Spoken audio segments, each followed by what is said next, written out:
আমার ভাইয়েরা, মানুষ খারাপ হলে পশুকেও হার মানায়। আচ্ছা, আওয়াজ করে বলেন, যে ইসরায়েলি সোলজাররা উপর থেকে বোমা মারল তারাও মানুষ? তারাও কি? ওরাও রক্তে মাংসে মানুষ, ওদেরও পরিবার আছে। বোমা মেরে যেই মেয়েটাকে তারা অনাথ বানায়, ইয়াতিম বানায়, ও কিন্তু বাসায় ওর মেয়েটাকে রেখে আসছে, ঠিক কিনা বলেন? বম্বিং করে যে বাবাকে মেরে, স্বামীকে মেরে স্ত্রীকে বিধবা বানায়, তারও ঘরে স্ত্রী আছে। উপর থেকে বম মেরে মানুষ মেরে দিচ্ছে, তারাও মানুষ। 1945 সালের 6ই আগস্ট আমেরিকান সোলজাররা হিরোশিমায় বম মেরেছে। আমি নিজে দেখে এসেছি জাপানের হিরোশিমাতে। সকাল 8:15 মানুষ কেউ অফিসে যাচ্ছিল, কেউ খেতে খামারে কাজ করতে যাচ্ছিল।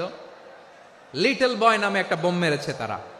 এই বোমের আঘাতে, পারমাণবিক এই বোমার রেডিয়েশনে আঘাতে বোম ব্লাস্ট হওয়ার পরে মুহূর্তের মধ্যে 1,40,000 নাই। উপর থেকে যারা মারতেছে এরাও মানুষ, যাদেরকে মারলো তারাও। তার মানে মানুষে মানুষে পার্থক্য আছে না? নেই? মানুষে মানুষে পার্থক্য আছে। নাক কান চোখ মুখ থাকলেই মানুষ নয়। বাড়ছে জনসংখ্যা, কমছে মানুষ, চিল্লায় বলো ঠিক কিনা? ভালো মানুষ যারা জগৎটাকে এনলাইটেন করবে, যারা সত্যের বীর সেনানী হয়ে দাঁড়াবে, যারা সত্যের পক্ষে কথা বলবে, যারা জালিমের মসনদকে ভেঙে খান খান করে দেবে, এরকম হওয়ার দরকার আছে না নাই? এরকম ভালো মানুষ আমরা হতে চাই কি চাই না? মানুষকে যত্ন নিলে মানুষ যে কত ভালো হয় আপনি কল্পনাও করতে পারবেন না। মানুষকে নার্চারিং করলে, মানুষকে পলিশ করলে, মানুষকে গ্রুমিং করলে, মানুষকে সঠিক তারবিয়া দিলে মানুষ অনন্য হয়ে ওঠে। প্রতিটি মানুষ অনন্য। আমি অনন্য, আপনি অনন্য, আমরা সবাই অনন্য। সুবহানাল্লাহ বলেন। মানুষকে আল্লাহ তাআলা দিয়েছেন অসীম ক্ষমতা, অসীম ক্ষমতা। সুবহানাল্লাহ। একটা মানুষ পারে না এমন কিছু নাই, বিশ্বাস করতে হবে। মানুষ যা কল্পনা করতে পারে ওইটা মানুষ করে দেখাতে পারে। তুমি তোমার কল্পনার রাজ্যকে সাজাও, তোমাকে হারাতে পারে এমন কোন শক্তি আল্লাহর জমিনে নাই। তোমার কি শক্তি, কি সম্ভাবনা তুমি জানোই না মিয়া। তুমি এদিকে তাকাও কেন? তোমার রাস্তা তো ওই দূরে। তুমি কোথায় যাবে, আল্লাহ তোমার টেনে কোথায় নিয়ে যাবে তুমি কিছুই জানো না। Plan big, dream big. কল্পনার শক্তিকে বড় করো। মানুষ যা কল্পনা করতে পারে মানুষ তা করে দেখাতে পারে। মানুষের কাছে অসাধ্য কিছু নাই মৃত্যু ছাড়া, এক্সেপ্ট ডেথ। মৃত্যু ছাড়া মানুষ সবকিছুকে জয় করতে পারে। তোমার জন্ম হয়েছে জিতার জন্য, বিজয়ের জন্য তোমার জন্ম। মানুষের শুরুটাই হয় বিজয় দিয়ে। আমরা যখন আমার পিতার পৃষ্ঠদেশে ছিলাম, পিতার পৃষ্ঠদেশ থেকে শুক্রাণু যখন মায়ের গর্ভদেশে যেয়ে পড়ে, কতটা শুক্রাণু ভ্রমণ শুরু করে জানো? 20 কোটি শুক্রাণু। একবার সিমেন আউট হলে সেখানে 20 কোটি শুক্রাণু থাকে, ভ্রমণ শুরু করে। ওই 20 কোটি শুক্রাণুর মধ্যে থেকে তুমি আমি আজকে এক বিকশিত শুক্রাণু মানব রূপে পৃথিবীতে এসেছি। সুবহানাল্লাহ। ওই 20 কোটি শুক্রাণুর প্রতিযোগিতায় সবাইরে পেছনে ফেলে সেদিন আমি সফল হয়েছিলাম, সেদিন আমি বিজয়ী হয়েছিলাম। সেদিন আমি এত ছোট ছিলাম মাইক্রোস্কোপ দিয়েও আমার অস্তিত্ব টের পাওয়া যায় না। আমি এত তুচ্ছ ছিলাম, নগণ্য ছিলাম। আমার কান ছিল না, আমার চোখ ছিল না, আমার হাত ছিল না, আমার জন্য রিকমেন্ডেশন করার মতো মামু ছিল না, খালা ছিল না, কেউ ছিল না। তারপরেও ওই প্রতিযোগিতায়, ওই কম্পিটিশনে যখন আমারে কেউ হারাতে পারে নাই, আল্লাহর জমিনেও আমারে কেউ হারাতে পারে না। হারার জন্য তোমার জন্মই হয় নাই, তুমি আসছোই জিতার জন্য। সুবহানাল্লাহ। বিশ্বনবী বলেন, আন্নাসু মাআদিন কামাআদিনি যাহাবি ওয়াল ফিদ্দা খিয়ারুহুম ফিল জাহিলিয়াতি খিয়ারুহুম ফিল ইসলাম। Peoples are like mines of gold and silver. সোনার খনি, রূপার খনি, এর চেয়েও বড় খনি হচ্ছে এই মানব সম্পদের খনি। আওয়াজ করে বলেন আল্লাহু আকবার। আল্লাহ তাআলা এই সম্পদ আমাদেরকে দিয়েছে। বিশ্বনবী বলেন, মানুষ হচ্ছে খনির মতো। খিয়ারুহুম ফিল জাহিলিয়াতি খিয়ারুহুম ফিল ইসলাম। জাহিলি যুগে যারা সেরা, ইসলামেও তারা সেরা। ইদা ফাকুহু, যদি তারা বুঝবান হয় তাহলে তাদেরকে সেরা বানায় দিবে কে? তাহলে মানুষের চেয়ে সেরা কেউ হতে পারে? মানুষের চেয়ে অনন্য কেউ হতে পারে? মানুষকে কেউ হারাতে পারে? আওয়াজ করে বলো, তোমাকে কেউ হারাতে পারবে? এই সাহস জাগছে আজকের আলোচনা থেকে? আমি তুমি অনন্য, আমাকে তোমাকে হারায়া দেওয়া এত সহজ না, ঠিক কিনা? একটা কথা জীবনের সাথে সেট করে নিতে হবে, আমি জিতি নয় শিখি, আমি কখনো হারি না। তাহলে বিশ্বনবী বললেন না সুমা আদেন, মানুষ হচ্ছে খনি, এই খনির যত্ন নিতে হবে। মা বাবা যারা এসেছেন, আপনার ছেলে মেয়ের যত্ন নেন। আপনার ছেলের মধ্যে যে কি পটেনশিয়াল আপনি জানেন না। আপনার এই ছোট্ট অবুজ ছেলেটাই আগামী দিনের শায়েখ আহমদুল্লাহ হবে। আপনার হেফসখানায় পড়া ওই ছোট্ট ছেলেটাই আগামী দিনের আল্লামা মামুনুল হক হবে। আপনার ওই ছেলেটা আমির হামজা হবে, আব্দুল হাই সাইফুল্লাহ হবে, এভাবে বড় বড় আলেম হবে, তারা যুগশ্রেষ্ঠ আলেম হবে। সেই একদিন এই বাংলাদেশের পার্লামেন্টে যে বক্তব্য দিয়ে যশোরের পক্ষে কথা বলবে। আপনি জানেন না, কাউকে ছোট করবেন না, আপনি ওর কনফিডেন্স আপনি কমাবেন না, আপনি কমাতে পারেন না। প্যান্ডেলে আমার যে মা বোনেরা আছেন, ছেলে মেয়েদেরকে কখনো ছোট করে কথা বলবেন না। ও যে কোথায় যাবে আপনি জানেন না, আপনি মা হয়ে তাকে সাহস দিবেন, তার কল্পনার জগৎটাকে সাজাতে তাকে উৎসাহিত করবেন, ঠিক কিনা বলেন? আর আমার প্যান্ডেলের আমার প্রিয় শ্রদ্ধাশীলা মায়েরা বোনেরা, আপনারা তো আরো দামি সম্পদ। বিশ্বনবী বলেন আর দুনিয়া কুল্লুহা মাতা। আল্লাহ আল্লাহ আল্লাহ, বিশ্বনবীর কথার ওজন দেখেন। আর দুনিয়া কুল্লুহা মাতা ওয়া খায়রু মাতা'আদ দুনিয়াল মারআতুস সালিহা। বিশ্বনবী বলেন দুনিয়ায় যা দেখো সব আল্লাহর দেওয়া অ্যাসেট, মানে সম্পদ। আর এত অ্যাসেটের ভিড়ে সবচাইতে শ্রেষ্ঠ সম্পদ হচ্ছে নেককার নারী। সুবহানাল্লাহ। ভাইয়েরা বোনের সাথে খারাপ আচরণ করো না, সন্তান মায়ের সাথে খারাপ আচরণ করো না। আমাদের মায়েরা আমাদের asset, they are our priceless asset.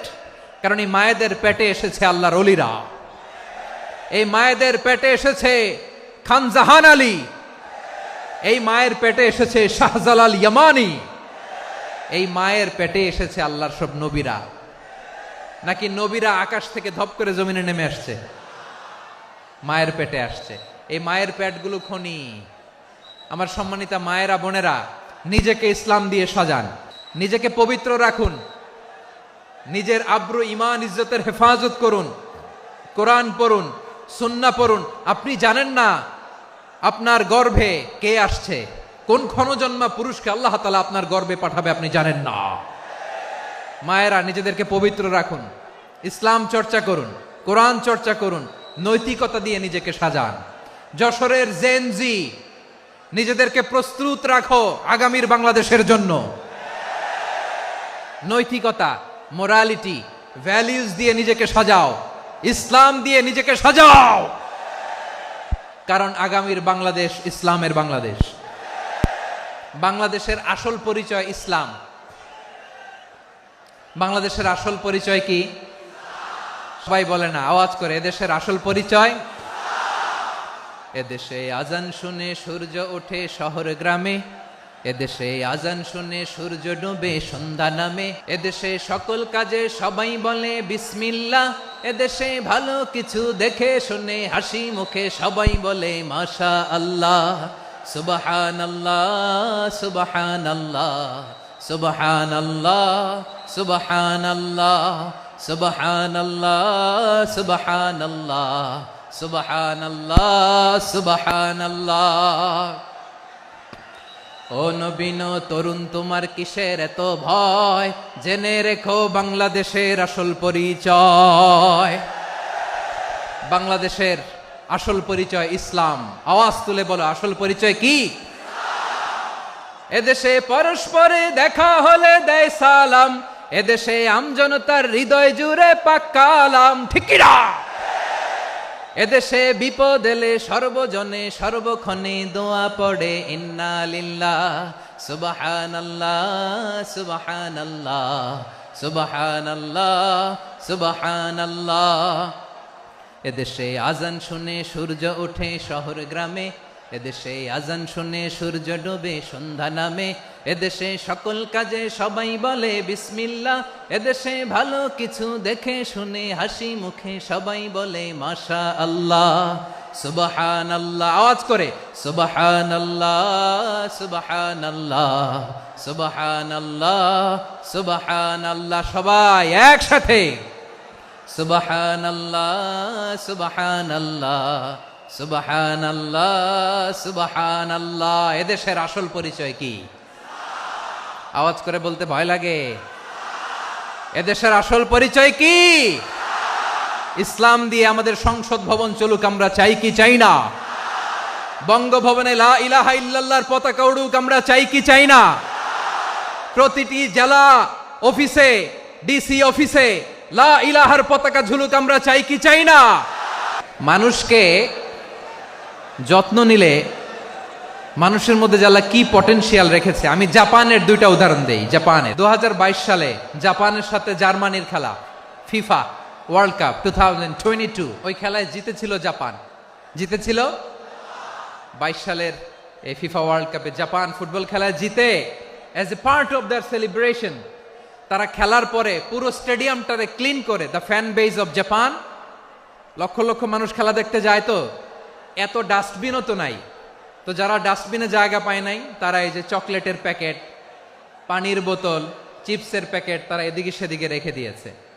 জাপানের ভক্তরা, জাপানের ফলোয়াররা as a part of their celebration তারা খেলার পরে পুরো স্টেডিয়ামের সব ময়লা আবর্জনা ক্লিন করে তারপরে বিদায় নিয়েছে। তাদেরকে কি ক্লিন করার দায়িত্ব দেয়া হয়েছিল? তারা কি স্টেডিয়ামের পরিচ্ছন্নতা কর্মী? তাদের আকল, তাদের সিক্স সেন্স তাদেরকে বলেছে। ছোটবেলা থেকে জাপান গভর্নমেন্ট ওদেরকে এত পরিচ্ছন্নতা শেখায়, ক্লিনলিনেস অ্যাওয়ারনেস ক্যাম্পেইন করায়। ক্লাসে আমি দেখেছি, ক্লাসে নিজের বেঞ্চ নিজে মুছে, ক্লাসের মাঝখানে একটা সময় দেয়, নিজের টেবিল নিজে মুছে, নিজের ক্লাসরুমটা নিজে পরিষ্কার করে। রাস্তাঘাটে একটা ধুলা নাই, ময়লা নাই, একটা টিস্যু নাই। খেলার পরে গোটা বিশ্বকে তাক লাগিয়ে দিয়েছে। জাপানের ফ্যানরা সবার রেখে যাওয়া গার্বেজ, টিস্যু, বোতল পরিষ্কার করে তারপরে স্টেডিয়াম থেকে বিদায় নিয়েছে। আমরা কেন এমন হইতে পারলাম না? জাপানের যারা এগুলো করছে ওদের 3টা করে চোখ না? চোখ তো 3টা। জাপানা লাগো, জাপানা লাগো। হাত তো 4টা, কান তো 6টা। হ্যাঁ, নাকি আমার মতো 2 হাত 2 কানালা মানুষ? চোখে দেখলে ওটা মানুষ না। চিন্তা করছেন? তার মানে জাপানিজদেরকে যে গ্রুমিং করে শিখানোর মাধ্যমে পরিচ্ছন্ন বানানো গেছে। ওরা যেমনি মানুষ, আমরাও মানুষ। আমাদের সন্তানদেরকে শেখালে তারাও পারবে। পারবে কিনা? 2 নম্বর উদাহরণ বলি। চট্টগ্রাম ফেনীতে যারা গিয়েছেন, মেঘনা গোমতী ব্রিজ প্রকল্প নাম শুনছেন? মেঘনা একটা ব্রিজ পার হওয়া লাগে। এই মেঘনা গোমতী, এখানে 3টা ব্রিজ, কাঁচপুর সহ এই 3টা ব্রিজের নির্মাণ কাজ, রেনোভেশনের কাজ দেয়া হয়েছিল জাপানের একটা কোম্পানিকে। কাকে? জাপানের কোম্পানির নির্মাণ শেষে 738 কোটি টাকা বেঁচে গেছিল। এটা গভর্নমেন্টের হাতে দিয়ে তারা বিদায় নিয়েছে। কত টাকা? 738 কোটি টাকা। যত প্রাক্কলিত ব্যয় নির্ধারণ করা হয়েছে সব টাকা সরকার, তৎকালীন সরকার 2019-এর সরকার, কারা ছিল তো জানেন?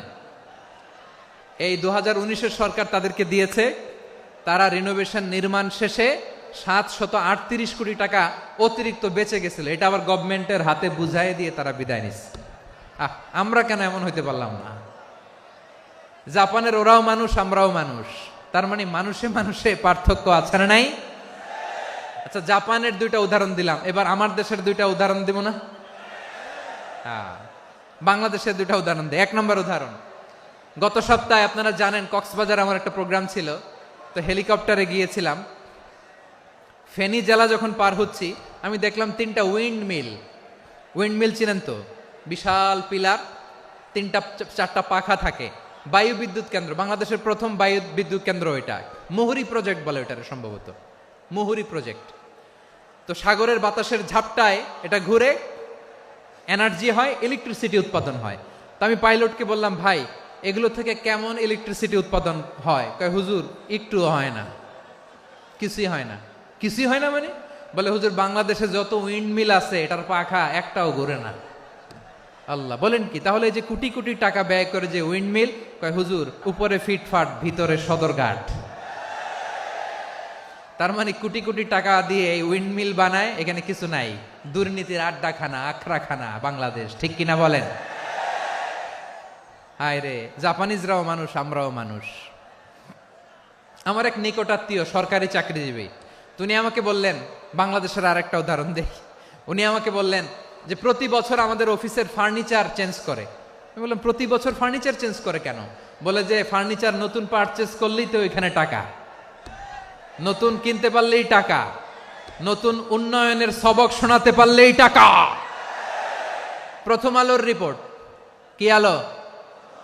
প্রথম আলোর রিপোর্ট, গত 15 বছরে উন্নয়নের নামে লুটপাট হয়েছে প্রায় 3.25 লাখ কোটি টাকা। কার রিপোর্ট? আমাদের বানানো কথা।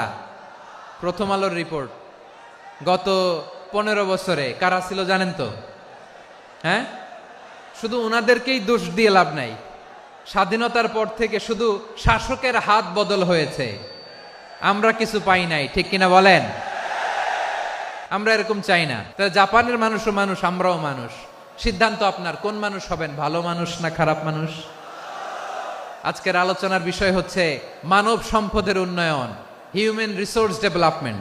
It's a process to increase the capacity of knowledge, skill, capacity of the people of a country. একটা দেশের মানুষের জ্ঞান, তাদের দক্ষতা কি করে বাড়ানো যায়, বাড়িয়ে দেশের উন্নয়ন করানো যায়, এটাই হচ্ছে মানব সম্পদ উন্নয়নের মূল কথা। তাহলে মানব সম্পদ হচ্ছে একটা দেশের সবচাইতে শক্তিশালী পুঁজি। প্রাকৃতিক সম্পদ, খনিজ সম্পদের চেয়েও দামি হচ্ছে মানব সম্পদ। আল্লাহ তাআলা দয়া করে আমাদেরকে এই মানব সম্পদ দিয়েছেন। আসুন আমাদের এই মানুষগুলোকে আমরা সোনার মানুষ বানাই। রাজি আছেন তো সবাই? রাজি আছেন? মানুষ পারে না এমন কোনো কিছু নাই, চাইলে সব পারে। এজন্য মানুষকে তারবিয়া দিতে হবে, যথাযথভাবে তাদেরকে গড়তে হবে। আসুন আমরা সিরাতের আয়নায় বিশ্বনবীর জীবনী থেকে দেখি তিনি কিভাবে হিউম্যান রিসোর্সকে ম্যানেজ করতেন। বিশ্বনবী, he was a very good talent hunter, চৌকস ট্যালেন্ট হান্টার ছিল। কার মধ্যে কি ট্যালেন্ট আছে দেখলেই বুঝে ফেলতেন। সুবহানাল্লাহ পড়বেন না? কি নবী আমরা পেয়েছি! He was a very good talent hunter. আমার নবী তিনি চৌকস ট্যালেন্ট হান্টার ছিলেন। কার মধ্যে কি প্রতিভা বের করতেন, ওই প্রতিভাকে ইসলামের কল্যাণে কাজে লাগাতেন। যাকে যেই জায়গায় সেট করলে ভালো হবে তাকে ওই জায়গায় সেট করতেন। কয়েকজন সাহাবীর জীবনী শোনাই। আবু মাহজুরা রাদিয়াল্লাহু তাআলা আনহু, মক্কার মুয়াজ্জিন, আগে ছিল মুশরিক, পরে হয়েছে মুমিন। উনি কিভাবে মুমিন হইলেন এই ঘটনাটা একটু আপনাদের শোনাতে চাই। আবু মাহজুরা রাদিয়াল্লাহু তাআলা আনহু কিভাবে মুসলিম হলেন, আওয়াজ করে শুনেন। হুনাইনের যুদ্ধ, 8ম হিজরি, বিষ্ণু ঈসা ইসলাম হুনাইনের যুদ্ধ শেষে ফিরতেছেন। পথিমধ্যে বেলাল রাদিয়াল্লাহু তাআলা আনহু আজান দিচ্ছেন। কি দিচ্ছেন? তো পাশে ছিল মুশরিকদের একটা পল্লী, কিছু মুশরিক তরুণ, কিছু অমুসলিম কিশোর, তারা আজানকে ব্যঙ্গ করতেছে। আমাদের বাংলায় মুখ ভেঙ্গানো বলে আর কি। বেলাল রাদিয়াল্লাহু তাআলা আনহু আজান দিচ্ছেন, ওই বাচ্চাগুলো মুশরিক, তো ওরা আজানকে ব্যঙ্গ করতেছে, বিকৃতি করে ওরাও আজান দিচ্ছে। উদ্দেশ্য হচ্ছে আজানকে নিয়ে ঠাট্টা করা। উদ্দেশ্য কি? ঠাট্টা করা। ব্যাপারটা মনে কষ্ট পাওয়ার মতো ব্যাপার না? কিন্তু বিশ্বনবী ওইখানে দেখেন কি খুঁজলেন। বিশ্বনবী খেয়াল করলেন অমুসলিম কিশোরদের মধ্য থেকে একটা কিশোরের গলাটা বড় দরাজ গলা, কণ্ঠটা বড় সুন্দর। খেয়াল করে দেখলেন যে কিছু কিশোর বেলালের আজানকে ব্যঙ্গ করে, বিকৃতি করে, কিন্তু একজনের কণ্ঠ দেখতে পাচ্ছেন না এত দূরে, কিন্তু কণ্ঠটা বড় সুন্দর, দরাজ গলা। বিশ্বনবী সাহাবীদেরকে বললেন, ধরো এগুলারে, ধরো। সবগুলারে ধরে বিশ্বনবীর সামনে আনা হলো। ওরা হাঁটু গেড়ে বসলো। বিশ্বনবী বললেন, তোমাদের মধ্যে কে যেন ব্যঙ্গ করে আজান দিচ্ছিল, তার গলাটা বড় উঁচু, গলার বেসটা বড় মজবুত, মেলোডিয়াস, সুমধুর কণ্ঠ। কে? আবু মাহজুরা বলে, আমার বন্ধুরা সবাই আমার দিকে আঙ্গুল দেখায়, আমি পড়ে গেছি বিপদে। রাসূল সাল্লাল্লাহু আলাইহি ওয়াসাল্লাম বাকি অমুসলিম তরুণদেরকে ছেড়ে দিলেন, বললেন তোমরা যাও। এবার আবু মাহজুরারে পাইছে। আবু মাহজুরার চুলের মধ্যে হাত দিলেন বিশ্বনবী, মাথায় হাত দিয়ে বললেন, এবার আজান দাও দেখি। আবু মাহজুরা বলে, আমি তো আজান দিতে জানি না, কারণ আমি তো বেলালেরটা শুইনা দিছি, আমার তো মুখস্থ নাই, আমি তো আজান দিতে জানি না। বিশ্বনবী বললেন, জানো না? তাহলে আসো আমি তোমারে শিখাই দেই। সুবহানাল্লাহ পড়েন। আবু মাহজুরা হাঁটু গেড়ে বসে, বিশ্বনবীর মোবারক হাত আবু মাহজুরার চুলের মধ্যে। বিশ্বনবী আজানের মুআল্লিম আবু মাহজুরাকে বলতেছে, ঠিক আছে তোমারে শিখাই দিচ্ছি, আমি যা যা বলবো আমার সাথে সাথে বলো, পারবা? আবু মাহজুরা বলে, পারবো। বিশ্বনবী আজান দিচ্ছেন, মাথায় হাত দিয়ে আল্লাহু আকবার, আল্লাহু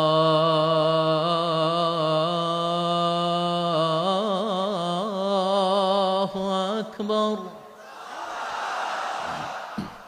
আবু মাহাজুরা এই বাক্যটা পড়লেন। বিশ্বনবী দ্বিতীয় বাক্য পড়তে আরম্ভ করলেন, আল্লাহু আকবার, আল্লাহু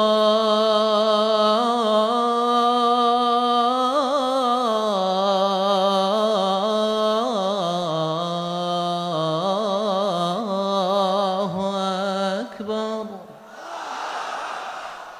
আবু মাহাজুরা এই বাক্যটাও বললেন। বিশ্বনবী আবু মাহাজুরার মাথার মধ্যে হাত দিয়ে তৃতীয় বাক্য পড়লেন,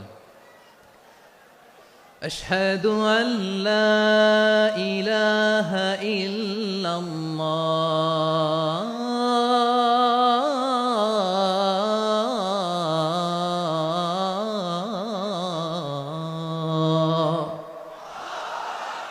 আবু মাহাজুরা তৃতীয় বাক্য পড়লেন। বিশ্বনবী একটা বাক্য পরে আবু মাহাজুরা পরে, বিশ্বনবী পরে আবু মাহাজুরা পরে। আবু মাহাজুরা কিন্তু অমুসলিম, মুশরিক। আবু মাহাজুরা বলে, এক একটা বাক্য পড়ি আমার কলিজাটা গলে ঠান্ডা হয়ে যায়। এতদিন মোহাম্মদকে গালি দিতাম, এখন মোহাম্মদ আমার মাথায় যখন হাত রাখছে আমার সারা শরীর ঠান্ডা হয়ে গেছে। বিশ্বনবী আজান শিখাচ্ছেন, একটা একটা বাক্য পড়ে আবু মাহাজুরাও পড়ে, বিশ্বনবী পড়ে আবু মাহাজুরাও পড়ে।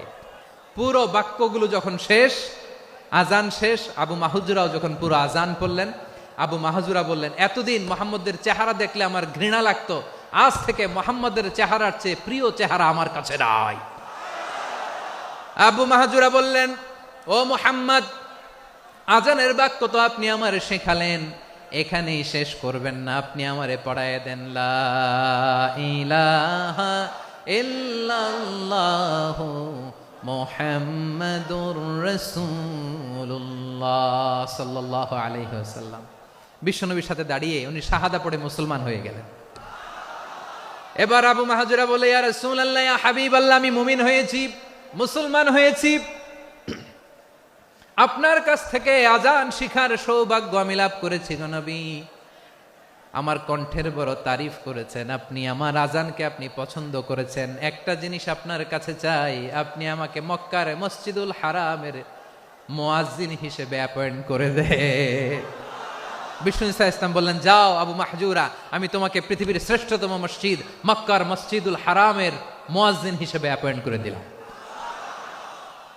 দেখছেন কিভাবে ট্যালেন্ট হান্টিং করতে হয়, কিভাবে হিউম্যান রিসোর্স মানব সম্পদকে ব্যবহার করতে হয়। আসছিল আজানকে ভেঙ্গাইতে, আসছিল কেন? আজানকে ব্যঙ্গ করার জন্য, বিকৃত করার জন্য। আজানকে বিকৃত করতে যে ইসলামের সবচেয়ে শ্রেষ্ঠ মসজিদের মুয়াজ্জিন হয়ে গেল। পড়েন সুবহানাল্লাহ। হযরত আবু মাহজুরা রাদিয়াল্লাহু তাআলা আনহু ওনার এই সুললিত কণ্ঠ ব্যবহার করে মসজিদুল হারামে এত সুন্দর করে আল্লাহু আকবার বলে আজান দিতেন, মানুষগুলোর, মুসল্লিগুলোর, মক্কাবাসীর হৃদয়কে তিনি বিগলিত করে দিতেন, মানুষের হৃদয়কে ঠান্ডা হয়ে যেত। শুধু এখানেই শেষ না আমার যশোরের ভাইয়েরা। বিশ্বনবী যখন সাইয়েদনা আবু মাহজুরা রাদিয়াল্লাহু তাআলা আনহুকে আজান শিখাচ্ছিলেন, বলেন তো বিশ্বনবীর হাতটা কোথায় ছিল? আবু মাহজুরার মাথার সামনে, এই চুলের উপরে ছিল।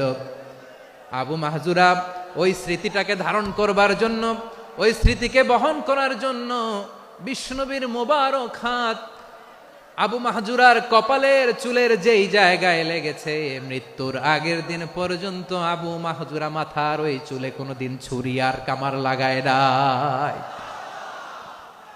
সেখানে কেচি লাগায় নাই, চুলের মধ্যে খুর লাগায় নাই। আবু মাহজুরা ডান দিকের চুল কাটতো, বাম দিকের চুল কাটতো, পেছনের চুল কাটতো, সামনের চুল কাটতো না। আবু মাহজুরা রাদিয়াল্লাহু তাআলা আনহুর সামনের চুলগুলো বড় হতে হতে যখন এত বড় হয়ে যায়, তিনি চুলগুলো পেঁচিয়ে মাথার মধ্যে রাখতেন, তারপরে তিনি পাগড়ি পরতেন। সবাই জিজ্ঞেস করতো, আবু মাহজুরা, এটা আবার কেমন স্টাইল? দেখতে তোমারে কি বিদঘুটে লাগে, কেমন অড লাগে, কেমন খারাপ দেখা যায়। মক্কায় এমন কোন মানুষ তো দেখি নাই, ডানে চুল কাটে, বায়ে চুল কাটে, পেছনে চুল কাটে, সামনে কাটে না। ওরে আবু মাহজুরা, কেমন দেখা যায় তোমারে, তুমি সামনের চুল কাটো না কেন? আবু মাহজুরা বলে, আমি হাঁটু গেড়ে পেয়ারা নবীর সামনে বসেছিলাম, আমার এই মাথার চুলের মধ্যে মুবারক হাত লাগিয়ে বিশ্বনবী নিজে আমাকে আজানের প্রতিটা বাক্য শিক্ষা দিয়েছেন। বিশ্বনবীর মোবারক হাত, পবিত্র হাত আমার মাথার চুলের যে জায়গায় লেগেছে, আমি চাই ওই চুলগুলা নিয়ে আমি আমার কবরের ভিতরে যাব। সাইয়েদনা আবু মাহজুরা রাদিয়াল্লাহু তাআলা আনহু ইন্তেকালের আগের পর্যন্ত মাথার সামনের চুলগুলা কাটে নাই। মাথার সামনের চুল তিনি কাটেন নাই। সুবহানাল্লাহ বিহামদি। কেমন ভালোবাসতেন বিশ্বনবী সাহাবীদেরকে, সাহাবারা কেমন ভালোবাসতেন বিশ্বনবীকে। সামনের চুলগুলো বড় হতে হতে এত বড় ছিল, পেঁচিয়ে রেখে পাগড়ি পরতেন, কাটতেন না। নবীর হাত লেগেছিল। সুবহানাল্লাহ পড়েন। তাহলে what is the lesson, moral of the story কি? মোরাল অফ দ্য স্টোরি হচ্ছে, আসছিল আজানকে ব্যঙ্গ করার জন্য, বিকৃত করার জন্য, হয়ে গেল মসজিদুল হারামের মুয়াজ্জিন। দেখেন বিশ্বনবী একটা খারাপ সিচুয়েশনের মধ্যে থেকে কি ভালো জিনিস বের করে আনলেন। আমি যে শুরুতে বলেছি কিভাবে তিনি হিউম্যান রিসোর্সকে ডেভেলপ করেছেন, ম্যানেজ করেছেন। তিনি যে চৌকস ট্যালেন্ট হান্টার ছিল, দেখেন সবার মধ্যে থেকে এর বাছাই করে মুয়াজ্জিন বানাই দিয়েছেন। সুবহানাল্লাহ পড়েন। তার মানে এই না সবাইরে ধরে ধরে উনি মুয়াজ্জিন বানাইছেন। যার যেই ট্যালেন্ট আছে তাকে ওই কাজে অ্যাসাইন করেছেন। যার যেই প্রতিভা আছে তার প্রতিভাকে ইসলামের কাজে লাগিয়েছেন। সুবহানাল্লাহ পড়েন। যায়েদ বিন সাবিত রাদিয়াল্লাহু তাআলা আনহু নাম শুনেছেন? বিশ্বনবী দেখলেন মদিনার এই আনসারী সাহাবী হাইলি ট্যালেন্টেড, ইন্টেলেকচুয়াল, মেরিটোরিয়াস, জ্ঞানের প্রতি তার আকর্ষণ, মারাত্মক আকর্ষণ। বিশ্বনবী তাকে দায়িত্ব দিলেন, কোরআন যা নাজিল হয় তুমি লিখো, কাতিবুল ওয়াহি বানায় দিলেন। সুবহানাল্লাহ। যায়েদ বিন সাবিতরে আবার আজান শিখান নাই, কারণ তার মধ্যে বিশ্বনবী প্রতিভা দেখেছেন, একাডেমিক প্রতিভা। বিশ্বনবীর একাডেমিক প্রজেক্টগুলো তিনি হ্যান্ডেল করতেন। যায়েদ বিন সাবিত ছিল বিশ্বনবীর ব্যক্তিগত সচিব। কি ছিল? ব্যক্তিগত সচিব। বোঝেন নাই? বিশ্বনবীর ব্যক্তিগত সচিব এবং দোভাষী। ইহুদিরা কিছু লিখে দিলে এটার অর্থ বিশ্বনবীরে বুঝায় দিতেন। আবার ইহুদিদের কাছে কিছু লিখতে হলে তিনি লিখে দিতেন। বিশ্বনবী একদিন বললেন, ইন্নী ওয়াল্লাহি মা আমানু ইয়াহুদা আলা কিতাব। ইহুদিরা যে চিঠি পাঠায় অর্থ তো বুঝি না, আরেক ইহুদি আইনে অর্থ করা লাগে। আবার ইহুদিদের কাছে কিছু লিখে পাঠাইতে চাইলে আমরা তো লিখতে পারি না, ইহুদিরে দিয়ে লেখা লাগে। ওরা যে পয়রা শোনায় লিখে দেয়, আমি ওদের বিশ্বাস করি না। আমার নিজের একজন লোক দরকার। বিশ্বনবী এই যায়েদ বিন সাবিতকে চুজ করলেন ল্যাঙ্গুয়েজের জন্য। উনি বললেন, যায়েদ তোমার সফট স্কিলকে ডেভেলপ করতে হবে, তুমি হিব্রু ল্যাঙ্গুয়েজ শিখে ফেলো। যায়েদ বিন সাবিত বলল, বিশ্বনবীর মোটিভেশন আর ইন্সপিরেশন পেয়ে আমি 15 দিনে ইহুদিদের এই হিব্রু ল্যাঙ্গুয়েজ শিখে ফেললাম। শুধু শিখে ফেললাম না, হাত্তা হাদিকতু, even I became master in the language. এই ভাষা আমি পারদর্শী হয়ে গেলাম। এরপরে ইহুদিরা চিঠি লিখে পাঠালে আর কোনো ইহুদি ডাকা লাগতো না, আমি নবীর এটার অর্থ শুনে পরে বুঝাই দিতাম। আবার ইহুদিদের কাছে চিঠি লেখা লাগলে আমি যায়েদ বিন সাবিত চিঠি লিখে দিতাম। সুবহানাল্লাহ। দেখেন এত সাহাবীর মধ্য থেকে বিশ্বনবীর একাডেমিক প্রজেক্ট, ব্যক্তিগত সচিব, দোভাষী হিসেবে তিনি যায়েদ বিন সাবিতের মতো তরুণকে নির্বাচিত করেছেন। কেমন ট্যালেন্ট হান্টার ছিল আমার নবী। সুবহানাল্লাহ পড়বেন না? বিশ্বনবীর ইন্তেকালের পরে সাইয়েদনা আবু বকর রাদিয়াল্লাহু তাআলা আনহু যখন খলিফা হয়ে আসলেন, কোরআনকে সংকলনের দায়িত্ব দেয়া লাগবে, কোন সাহাবীকে দিবেন? সব সাহাবারা মিলে পরামর্শ করলেন। সাইয়েদনা আবু বকর, উমর সবাই মিলে এই বিশাল কোরআন সংকলনের গুরু দায়িত্ব বিশ্বনবীর ব্যক্তিগত সচিব, বিশ্বনবীর দোভাষী, বিশ্বনবীর সিলেক্ট করাই লোক যায়েদ ইবনে সাবিত রাদিয়াল্লাহু তাআলা আনহুকে দিয়েছে। এই যে আজকের যে কোরআন পড়েন, এটা আগে এরকম ছিল না। কোরআন নাজিল হলে সাহাবারা চামড়ার, ওটের চামড়ায় লিখে ফেলতো, ওটের চ্যাপ্টা হাড্ডির মধ্যে লিখে ফেলতো, গাছের গুড়ির মধ্যে লিখে ফেলতো। বিভিন্ন জনের কাছে ছড়ানো ছিটানো ছিল। আবু বকর রাদিয়াল্লাহু তাআলা আনহু একসাথে করলেন, পরবর্তীতে উসমান রাদিয়াল্লাহু তাআলা আনহু একসাথে করলেন। 114 সূরার এখন এই মুসহাফ, এই কম্পাইলেশন, এই কপি আমরা পেয়েছি, যার হিউজ কন্ট্রিবিউশন ছিল। এই পুরো কোরআন কম্পাইলেশনের প্রজেক্ট ম্যানেজার ছিল যায়েদ বিন সাবিত রাদিয়াল্লাহু তাআলা আনহু। কোরআন কম্পাইলেশনের প্রজেক্ট ম্যানেজার। দেখেন উনারে মাথায় হাত দিয়ে আজান শিখায় নাই। সুবহানাল্লাহ কইবেন না? তাহলে প্রথম সাহাবী আবু মাহজুরাকে মুয়াজ্জিন বানাইলেন, যায়েদ বিন সাবিতকে ব্যক্তিগত সচিব আর দোভাষী বানালেন, মুসআব ইবনে উমাইর রাদিয়াল্লাহু তাআলা আনহুকে ইসলামের প্রথম অ্যাম্বাসেডর বানালেন। কি নাম? He was the first ambassador in ইসলাম।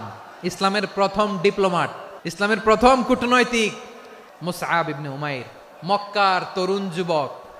উনি পারফিউম লাগাইলে মানুষ দেখলেই বুঝতো এটা মুসআব লাগাইছে। এমন স্মার্ট, ড্যাশিং ফেস, এমন পার্সোনালিটির মানুষ ছিল মুসআব রাদিয়াল্লাহু তাআলা আনহু। কারণ যিনি ইসলামের স্পোকম্যান হবেন, মুখপাত্র হবেন, তার স্মার্ট হওয়ার দরকার আছে না নাই? আকাবার প্রথম শপথ যখন হলো, তাদের সাথে বিষ্ণু ঈসা ইসলাম মদিনাতে একজন মুখপাত্র পাঠালেন, ডিপ্লোম্যাটকে পাঠালেন, অ্যাম্বাসেডর অফ ইসলাম। তিনি হচ্ছেন মুসআব ইবনে উমাইর। পড়েন সুবহানাল্লাহ। জুমার বিধান নাজিল হয়েছে, কিন্তু মক্কায় পরিবেশ নাই জুমা পালনের। বিষ্ণু ঈসা ইসলাম একজনকে দিয়ে খবর পাঠালেন, যাও মদিনায় মুসাবকে যে বলো, মুসাব তো আমার শিক্ষক, আমার স্পোকম্যান, মদিনাতে যেন তারা জুমা কায়েম করে। বিশ্বনবীর আগেই মুসআব মদিনার মুসলিমদেরকে নিয়ে মদিনায় প্রথম জুমা কায়েম করে ফেলছে। কোন সুবহানাল্লাহ। ডিপ্লোম্যাটদের কেমন হইতে হয়, অ্যাম্বাসেডারের কেমন হইতে হয়, মুসআব রাদিয়াল্লাহু তাআলা আনহুর কাছ থেকে শিখে নাও। তাহলে মুসআব রাদিয়াল্লাহু তাআলা আনহুকে বিশ্বনবী ল্যাঙ্গুয়েজ শিখান নাই, সফট স্কিল শিখান নাই। যায়েদ রাদিয়াল্লাহু তিনি হিব্রু ল্যাঙ্গুয়েজ শিখেছেন, সুরিয়ানি শিখেছেন, কিন্তু মুসআবকে তিনি বানিয়েছেন the spokesman of Islam, the first diplomat, the ambassador of Islam. Abdullah ibn Abbas রাদিয়াল্লাহু তাআলা আনহু বিশ্বনবীর কাজিন, চাচাতো ভাই। আবার মাইমুনা রাদিয়াল্লাহু তাআলা আনহু, মাইমুনা নবীর স্ত্রী, তিনি ছিলেন আব্দুল্লাহর আপন খালা। তো নবীর বউ যদি ওনার খালা হয়, নবী তার কি খালু। তাহলে সম্পর্ক অনেক গভীর, কাজিন আবার খালু। ছোট্ট মানুষ, তাই রাতে মাঝে মাঝে ঘরে থাকতো। বিশ্বনবী দেখলেন আব্দুল্লাহ যেহেতু আমার ঘরে ঢুকতে পারে, আব্দুল্লাহরে এই উম্মতের বড় শিক্ষাবিদ বানাইতে হবে। তাই আব্দুল্লাহ ইবনে আব্বাসকে বিশ্বনবী হাতে কলমে শিক্ষা দিয়েছেন। তো বিশ্বনবী রাতে যখন তাহাজ্জুদ পড়তেন, ছোট্ট আব্দুল্লাহ ঘরে থাকতো। বুঝতে পেরেছেন? ছোট্ট মানুষ তো ঘরে থাকতো। তো বিশ্বনবী তাহাজ্জুদের জন্য একবার দাঁড়িয়েছেন, ছোট্ট আব্দুল্লাহ ওযু করে দাঁড়াইছে। আচ্ছা বলেন তো, ইমাম আর মুসল্লি মোট যদি দুইজন হয়, একজন ইমাম একজন মুসল্লি, তো মুসল্লি ইমামের কোন দিকে দাঁড়াবে? ডানে দাঁড়াবে। ছোট্ট আব্দুল্লাহ বোঝে নাই, বিশ্বনবী তাহাজ্জুদ শুরু করেছেন, উনি একতেদা করছেন আর দাঁড়াইছেন বায়ে। কোথায় দাঁড়িয়েছেন? আব্দুল্লাহ বলেন, যখন আমি বায়ে দাঁড়ালাম, আখাযা রাসূলুল্লাহ সাল্লাল্লাহু আলাইহি ওয়াসাল্লাম উযুনি আল ইউমনা ইয়াফতিলুহা। বিশ্বনবী নামাজরত অবস্থায় আমার কান ধরে টেনে আমার ডান দিকে এনে দাঁড় করায় দিলেন। পড়েন সুবহানাল্লাহ। দেখেন, হাতে কলমে শিক্ষা। আর জীবনে ভুল হবে? কথা কয় না, আর ভুল হবে? আর ভুল হবে না। এভাবে বিশ্বনবীর অনেক সঙ্গ পেয়েছেন, সফর করেছেন, একই বাহনে বসেছেন, এক বাহনে বসে লম্বা নাসিহত করেছেন। আব্দুল্লাহ, চাইতে হলে আল্লাহর কাছে চাও, সাহায্য চাইতে হলে আল্লাহর কাছে সাহায্য চাও। মনে রাখো, গোটা বিশ্বের সবাই যদি তোমার সাহায্য করতে চায়, ততটুকুই করতে পারবে যতটুকু আল্লাহ তোমার নসিবে রেখেছে। গোটা বিশ্ব যদি তোমার বিরুদ্ধে ষড়যন্ত্রে দাঁড়িয়ে যায়, ক্ষতি ততটুকু করতে পারবে যতটুকু তোমার জন্য বরাদ্দ আছে। এর বাইরে কিছু করতে পারবে না। আওয়াজ করে বলেন ঠিক কিনা? এভাবে হাতে কলমে শিখিয়েছেন, বিশ্বনবীর সঙ্গ পেয়েছেন। উনাকে বিষ্ণু ঈসা ইসলাম শিক্ষাবিদ, এডুকেটর অফ দিস উম্মাহ হিসেবে সিলেক্ট করেছেন, হাতে কলমে শিখিয়েছেন। বিশ্বনবী একবার প্রকৃতির ডাকে সাড়া দিয়ে এসেছেন। এখন কি করতে হবে? নামাজের জন্য অজু করতে হবে। বিশ্বনবী এসেই দেখেন অজুর বদনায় পানি ভরা, খুশি হয়ে গেলেন। বললেন, কে রেখেছে পানি? একজন বলল, আব্দুল্লাহ রেখেছে। বিশ্বনবী অত্যন্ত খুশি হলেন। খুশি হয়ে একটা দোয়া করলেন, বললেন, আল্লাহুম্মা ফাক্কিহু ফিদ্দীন ওয়া আল্লিমহু তা'ওয়ীল। আল্লাহ, তুমি আব্দুল্লাহকে দ্বীনের বুঝ দিও আর কোরআনের তাফসীর শিক্ষা দিও। বিশ্বনবীর এই দোয়া এমন লাগছে, উনি রাইসুল মুফাসসিরিন, এই পৃথিবীতে যত মুফাসসির ছিল, যত মুফাসসির আসবে, সকল মুফাসসিরের সম্রাট হিসেবে স্বীকৃত হয়েছেন। আব্দুল্লাহ ইবনে আব্বাস, বিশ্বনবী ওনারে আজান শিখান নাই, বিশ্বনবী ওনারে ল্যাঙ্গুয়েজ শিখান নাই, বিশ্বনবী ওনারে অ্যাম্বাসেডর বানান নাই, হাতে কলমে শিক্ষা দিয়েছেন। ছোট্ট মানুষ, বিশ্বনবী ইন্তেকাল করলেন। আবু বকরের সময় গেল, ওমরে ফারুকের খেলাফত, তখনও তিনি তরুণ। ওমরে ফারুক রাদিয়াল্লাহু তাআলা আনহু ওনার ক্যাবিনেট মিনিস্ট্রির বৈঠকে এ আব্দুল্লাহ ইবনে আব্বাসকে পাশ দিয়ে বসায় রাখতেন। বয়স্ক সাহাবারা এটা পছন্দ করতো না। তারা বলতো, ঘটনা কি? আব্দুল্লাহর মতো ছেলে নাতি আমাদের আছে, এরা কেন রাখে ওমরে ফারুক? ওমরে ফারুক এটা টের পেলেন। তিনি বুঝতে পারলেন যে ক্যাবিনেট মেম্বাররা এটা পছন্দ করে না, ছোট্ট আব্দুল্লাহরা কেন রাখি, কেন যে রাখি এটা একদিন বুঝাবো। একদিন মিটিং এ তিনি সবাইকে বললেন, ইদা জাআ নাসরুল্লাহি ওয়াল ফাতহ। এই আয়াত দ্বারা উদ্দেশ্য কি বলেন তো মুরব্বী সাহাবীরা? এক সাহাবী বলেন, এই সূরা দ্বারা উদ্দেশ্য আল্লাহ বলেছেন আমাদেরকে বিভিন্ন ল্যান্ড, বিভিন্ন এলাকা বিজয় করতে হবে। ওমরে ফারুক বললেন না, হয়নি। আরেকজন বললেন, বিজয় হওয়ার পর আমাদের বেশি বেশি আল্লাহর বরত্বের ঘোষণা দিতে হবে, এটা উদ্দেশ্য। ওমরে ফারুক বললেন না, হয় নাই। যারা জিজ্ঞেস করেন কেউ পারে না। সব শেষে বিশ্বনবী ছোট্ট আব্দুল্লাহরে বলেন, আব্দুল্লাহ, ইদা জাআ নাসরুল্লাহি ওয়াল ফাতহ এর দ্বারা উদ্দেশ্য কি বলো তো? ছোট্ট আব্দুল্লাহ বলেন, হুয়া আজালু রাসূলিল্লাহ। এই আয়াত দ্বারা বিশ্বনবীর বিদায়কে উদ্দেশ্য নেওয়া হয়েছে। ওমরে ফারুক বললেন, হাযা হুয়া, এটাই তো সঠিক উত্তর, এটাই সঠিক তাফসীর এই আয়াতের। কারণ ইদা জাআ নাসরুল্লাহি ওয়াল ফাতহ, যখন আল্লাহর সাহায্য আর বিজয় আসবে, ওয়া রাআইতান নাসা ইয়াদখুলুনা ফি দীনিল্লাহি আফওয়াজা, আপনি দেখবেন দলে দলে ঢলে ঢলে বানের পানির মতো মানুষ ইসলামের দিকে ঢুকতেছে, ইসলামের বিজয় হয়েছে। তো ইসলামের বিজয়ের মিশন নিয়ে নবী আসছে, বিজয়ী যখন হয়ে গেছে এখন তো নবীর বিদায় হবে। কোন সাহাবী এই সূক্ষ্ম কথাটা ধরতে পারে নাই, ওই আব্দুল্লাহ ছাড়া। আব্দুল্লাহ যখন উত্তর দিছে সব সাহাবীদের টনক নড়েছে। এরপর থেকে কোনো ক্যাবিনেট মিটিং এ আর কোনো সাহাবারা কোনো প্রশ্ন করে নাই, আওয়াজ করে পড়েন সুবহানাল্লাহ। বিশ্বনবী আব্দুল্লাহ ইবনে আব্বাসকে দ্য এডুকেটর অফ দ্য উম্মাহ, উম্মার শিক্ষাবিদ হিসেবে গ্রহণ করেছেন। আওয়াজ করে পড়তে হবে আল্লাহু আকবার। সাহাবীদের নামগুলো মনে থাকবে? এক নম্বরে আবু মাহজুরা, মুয়াজ্জিন বানাইছেন। যায়েদ ইবনে সাবিত, দোভাষী, ট্রান্সলেটর অফ প্রফেট, এবং তিনি ছিলেন বিশ্বনবীর ব্যক্তিগত সচিব। Musab ibn Umair, the first ambassador and diplomat of Islam. Abdullah ibn Abbas, এই উম্মার সবচেয়ে বড় এডুকেটর, শিক্ষাবিদ। আরেকজন ছিল আব্দুল্লাহ ইবনে মাসউদ রাদিয়াল্লাহু তাআলা। দুই আব্দুল্লাহ, আব্বাস গেল, আরেকজন হচ্ছে মাসউদ। মক্কার তরুণ, ছাগল পালতো মুশরিকের।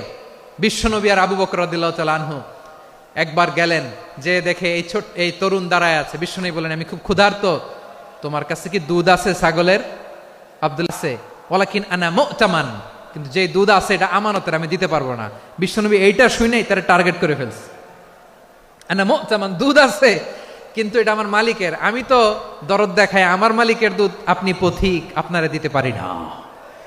বিশ্বনবী টার্গেট করে ফেলছেন, এরে আমার কাজে লাগাইতে হবে। বিশ্বনবী বললেন, আচ্ছা ঠিক আছে, দুধ দিও না, কিন্তু এমন ছাগি আছে কিনা যেই ছাগির সাথে কোনো ছাগলের মিলন হয় নাই, তার ওলানে দুধও আসে নাই, বাচ্চাও নাই, এরকম ছাগির থেকে যদি আমি দুধ খাই তাহলে তো সমস্যা নাই। বলতেছে, এরকম ছাগির থেকে দুধ খাইলে সমস্যা নাই, কারণ এরকম ছাগির ওলান থেকে দুধ আসবেও না। বলতেছে, ঠিক আছে, এরকম একটা ছাগি নিয়ে আসা হলো। বিশ্বনবী বিসমিল্লাহ বলে ওই ছাগির ওলানে হাত দিলেন। হাত দিতে দেরি, পুরো ওলানটা দুধে ভরে যেতে দেরি হয় না। বিশ্বনবী আর আবু বকর রাদিয়াল্লাহু তাআলা আনহু দহন করে পেট ভরে খেলেন। এই দৃশ্য আব্দুল্লাহ ইবনে মাসউদের হৃদয়ে দাগ কাটলো। এই মুজিজা দেখে তিনি বললেন, আশহাদু আল্লা ইলাহা ইল্লাল্লাহ ওয়া আশহাদু আন্না মুহাম্মাদুর রাসূলুল্লাহ। তিনি ষষ্ঠ মুসলিম ছিলেন, 6 নম্বর মুসলমান। ওনাকে টার্গেট করে বিশ্বনবী দেখলেন এমন ইন্টেলেকচুয়াল ব্রেন, উনি সূক্ষ্ম সূক্ষ্ম জিনিস বুঝে বেশি, ফিকহি জ্ঞান ওনার মধ্যে বেশি। বিশ্বনবী ওনাকে কোরআনের জ্ঞান শিক্ষা দিতে লাগলেন। উনি বিশ্বনবী সবার কাছে কোরআন শোনায়, কিন্তু বিশ্বনবী নিজে আব্দুল্লাহ ইবনে মাসউদের কাছ থেকে কোরআন শুনতো। বিশ্বনবী একবার বললেন, ইকরা আলাইয়া ইয়া মাসউদ। ইবনে মাসউদ একবার শোনাও তো কোরআন দেখি। আব্দুল্লাহ ইবনে মাসউদ বলে, আকরাউ আলাইকা ওয়া আলাইকা উনজিল। নবী, আপনার উপর কোরআন নাজিল হয় আর আমি আপনার সামনে কোরআন পড়ব। বিশ্বনবী বললেন, ইন্নী উহিব্বু আন আসমাআহু মিন গায়রি। আমি নিজে পড়তে যেমনি ভালোবাসি, অন্যে পড়ুক আমি শুনবো, এটাও আমি ভালোবাসি। সূরা নিসা তিনি তেলাওয়াত করে শুনিয়েছেন। এমন সূক্ষ্ম সূক্ষ্ম বিষয় বিশ্বনবী উনাকে ধরিয়ে দিয়েছেন। উনি হয়ে গিয়েছেন আব্দুল্লাহ ইবনে আব্বাস, হয়েছেন রাইসুল মুফাসসিরিন, উনি হয়ে গিয়েছেন ফাকিহুল উম্মাহ। উনার চাইতে বড় ফকি এই পৃথিবী আর দেখবে না। চিল্লায় বলেন সুবহানাল্লাহ। উনি বলতেন, ওয়াল্লাহি ইল্লাযী লা ইলাহা গায়রু মা উনজিলাত সূরাতুন ইল্লা ওয়া আনা আ'লামু আইনা উনজিলাত ওয়া ফিমা উনজিলাত। বিশ্বনবী এমন ভাবে কোরআনের দার্স আমাকে দিয়েছেন, কোরআনে যত সূরা নাজিল হয়েছে, যেখানে নাজিল হোক না কেন আমি জানি এটা কোথায় নাজিল হয়েছে এবং কোন প্রেক্ষাপটে নাজিল হয়েছে। এমন একটা সূরা নাই যে সূরার কোথায় নাজিল হয়েছে আমি মাসুদের জানা নাই, কোন প্রেক্ষাপটে নাজিল হয়েছে আমার জানা নাই। এরকম ঘটবে না। চিল্লায় বলেন আল্লাহু আকবার। এই আব্দুল্লাহ ইবনে মাসউদ রাদিয়াল্লাহু তাআলা আনহু ওমর ফারুকের সময় কুফার চিফ জাস্টিস ছিলেন। কুফা নগরীর চিফ জাস্টিস। চিফ জাস্টিস বোঝেন নাই? বিচারপতি। কি ছিলেন? সবাই বলে নাই, কি ছিলেন? বিচারপতি ছিলেন। এবং ওনার যে ফিকহি জ্ঞানের ধারা, এটাই আলকামা, ইব্রাহিম আন-নাখাই, হাম্মাদ ইবনে সুলাইমান হয়ে ইমাম আবু হানিফা পর্যন্ত পৌঁছেছে। এবং ওনার ফিকহি জ্ঞানের ধারাই হানাফি মাযহাবে অ্যাকসেপ্ট হয়েছে। আজও এগুলো হানাফি মাযহাবে চর্চিত হয়। হানাফি মাযহাবের সব ফিক আব্দুল্লাহ ইবনে মাসউদের ফিকহি জ্ঞানের ধারা থেকে নেওয়া হয়েছে। চিল্লায় পড়েন সুবহানাল্লাহ। তাহলে উনাকে বিশ্বনবী বানিয়েছেন জুরিস্ট, আইনবিদ, ফকিহ। উনারে আজান শিখান নাই। হিউম্যান রিসোর্স ডেভেলপমেন্ট কিভাবে করবেন, মানব সম্পদের উন্নয়ন কিভাবে করতে হয়, কিভাবে যার যেখানে প্রতিভা কাজে লাগাতে হয় উনি দেখিয়েছেন। সুবহানাল্লাহ পড়বেন না? খালিদ বিন ওয়ালিদ কি ছিলেন? বীর যোদ্ধা। কিন্তু তিনি ইসলাম ধর্ম গ্রহণ করেছেন অনেক দেরিতে, 8ম হিজরিতে। তার মানে 8ম হিজরির আগে উনি মুশরিকদের পক্ষে লড়াই করেছেন। ওনার হাতে কত মুসলিম সাহাবী যে নিহত হয়েছে হিসাব নাই। বিশ্বনবী টার্গেট করে রাখছে, তুমি আমাদের মুসলিমদের এত ক্ষতি করলা, তুমি যখন মুসলমান হবা তোমার দিয়ে আমি এমন কাম করামু যে এটা আর কেউ করতে পারবে না। খালিদ বিন ওয়ালিদ রাদিয়াল্লাহু তাআলা আনহু 8ম হিজরিতে মুসলিম হয়েছেন, মক্কা বিজয়ের আগে। তো মক্কা বিজয়ের আগে যখন মুসলিম হয়েছেন, এর আগে কি করছেন? কাফিরদের সাথে যুদ্ধ করেছেন। উনি উহুদের যুদ্ধে মুসলমানদের যে পরাজয় ভাব, কঠিন পরিস্থিতির মুখোমুখি উনার কারণে পেছন থেকে এমন আতর্কিত আক্রমণ করেছেন, মুসলমানদেরকে কচুকাটা করেছেন। 8ম হিজরিতে আল্লাহ তাআলা হেদায়েতের নূর দিয়ে ওনার হৃদয়টাকে উজালা করে দিলেন। লা ইলাহা, এটা এমন বাণী যার হৃদয়ে একবার টাচ খাবে, এইটা থেকে সে আর পালিয়ে বেড়াতে পারে। ঝিনুকের ভেতর লুকিয়ে থাকে যেমন মতি, ঝিনুকের ভেতর লুকিয়ে থাকে যেমন মতি, কলমা শাহাদাতে আছে আল্লাহর জ্যোতি, কলমা শাহাদাতে আছে আল্লাহর জ্যোতি। ঠিক কিনা বলেন? মক্কা বিজয়ের আগে মুসলিম হলেন, হওয়ার পরেই বিশ্বনবীর টার্গেট ফুলফিল হলো। ওই যে টার্গেট করে রেখেছেন আর দোয়া করেছেন, খালিদ বিন ওয়ালিদ যদি মুসলিম হয় তাকে আমি মিলিটারি চিফ বানাবো। ওনাকে আজান শিখান নাই, ওনারে কান ধইরা নামাজের এই মাথা থেকে ওই মাথা আনান নাই, ফিকহি কোরআনের সূক্ষ্ম তাফসীর ওনারে শিখান নাই, অ্যাম্বাসেডর বানান নাই। বিষ্ণু ইসলাম উনাকে সামরিক অভিযানে প্রেরণ করেছেন। সামরিক অভিযানে তিনি প্রেরণ করেছেন। উনার জীবদ্দশায় উনার নেতৃত্বে যতগুলো যুদ্ধ হয়েছে, একটা যুদ্ধেও তিনি পরাজয় বরণ করেন নাই। ওমরে ফারুকের সময়কালে তিনি চিফ অফ মুসলিম মিলিটারি, মানে মুসলিম সেনাপতি হয়েছেন। তাহলে কিভাবে হিউম্যান রিসোর্স ব্যবহার করতে হয় গোটা বিশ্ব আমার নবীর কাছ থেকে শিখে নাও। খালিদ বিন ওয়ালিদ, ওনাকে বিশ্বনবী একটা উপাধি দিয়েছেন। উপাধিটা হচ্ছে সাইফুল্লাহিল মাসলুল, আল্লাহর নাঙ্গা তরবারি, আল্লাহর খোলা তরবারি, দ্য ওপেন সোর্ড অফ আল্লাহ। খালিদ বিন ওয়ালিদ মুসলিম সেনাপতি। হাসান বিন সাবেত রাসূলের সভা কবি, কালচারাল হিজিমনিকে ডিফিট করার জন্য। উনি ভালো অস্ত্র চালানো জানতেন না, ওই কাজে উনি যেতেন না। ওনার ছিল কাব্য প্রতিভা। কাফিররা কবিতা দিয়ে নবীকে গালি দিত, বিশ্বনবী বলতেন, ইয়া হাসান আজিব আন রাসূলিল্লাহ, তুমি নবীর হয়ে কাফেরদের এই কথাগুলোর জবাব দাও। বিশ্বনবীর একটা মিম্বার ছিল, বিশ্বনবীর মিম্বারের পাশাপাশি মসজিদে নববীতে এই হাসান বিন সাবেতের জন্য বিশ্বনবী একটা স্পেশাল মিম্বার বানিয়ে দিয়েছেন। এখান থেকে তুমি জবাব দাও। এবং বিশ্বনবী বলেছেন, আল্লাহুম্মা আইয়িদহু বিরূহিল কুদুস, আল্লাহ হাসান আমার পক্ষে জবাব দেয়, তুমি জিব্রাইল মারফত তাকে সাহায্য পাঠাইয়া দিও।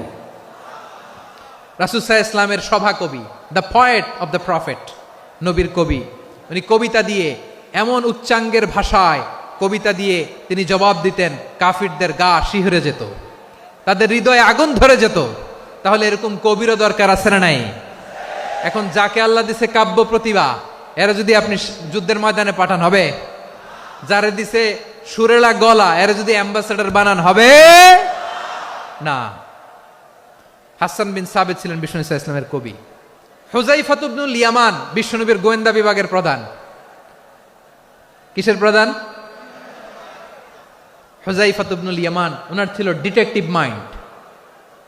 মাইন্ড।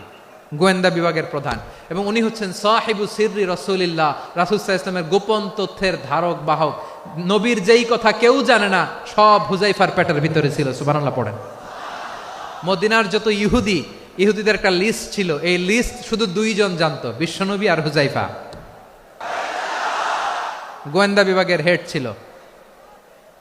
খন্দকের যুদ্ধে প্রচন্ড আজকের মতো শৈত্য প্রবাহ, মাটি খনন করতে করতে সাহাবীদের পেটে ক্ষুধা নাই, দাঁড়াইতে পারে না নামাজের জন্য, এত ক্লান্ত, ক্ষুধা, ক্লান্ত, শ্রান্ত। বিশ্বনবী বললেন, কে আছো?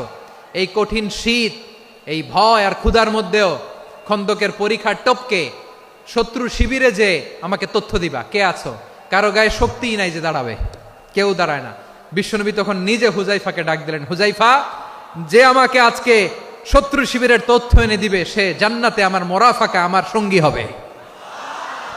হুযাইফা রাদিয়াল্লাহু ইবনুল ইয়ামান জীবনের ঝুঁকি নিয়ে এই ক্ষুধা, শৈত্য প্রবাহ, কোল্ড ওয়েভসকে উপেক্ষা করে পরীক্ষা টপকে শত্রু শিবিরে যে সবার কথাগুলো চুপে চুপে শুনে বিশ্বনবীর দরবারে এসে গোয়েন্দাদের মতো তথ্য সরবরাহ করেছে। বিশ্বনবীর গোয়েন্দা বিভাগের প্রধান হুযাইফা ইবনুল ইয়ামান ইন্টেলিজেন্স বিভাগ চালাতেন।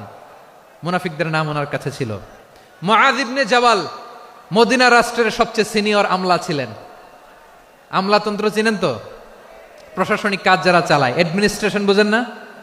The department of administration. মদিনার রাষ্ট্রের সিনিয়র আমলা মুআয ইবনে জাবাল মুতাখাসসিসুন ফিল হালাল ওয়াল হারাম, হালাল হারামের স্পেশালিস্ট ছিলেন।